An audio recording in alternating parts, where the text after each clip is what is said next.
పవిత్ర Jayaramu enter అవ్వంగానే ఇవి మొత్తం మొదలైనయి అని జెప్పేసి మీరు చెప్తున్నారు గదా! సో, ఆమె ఎట్లా ఎంట్రీ ఇచ్చింది? అసలు ఏంటి అసలు ఈ విషయం మీకెప్పుడు తెలిసింది? యాక్చువల్‌గా ఏంటంటే, జీ వాళ్ళు ఈవెంట్స్ అవును. చేసే ముందు అవును. పార్టీస్ ఇస్తారు ఈ ఆర్టిస్ట్‌లకి. అవును.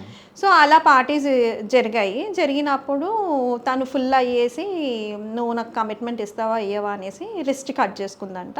ఓకే. సో, రిస్ట్ కట్ చేసుకుంటే తనకి 6 స్టిచెస్ పడ్డాయి. నేను ఓకే. స్టిచెస్ ఏసుకోవాలి, చేయాలి అంటే, "నువ్వు కమిట్ అవుతేనే నేను ఏసుకుంటాను, చేస్తాను" అనేసి.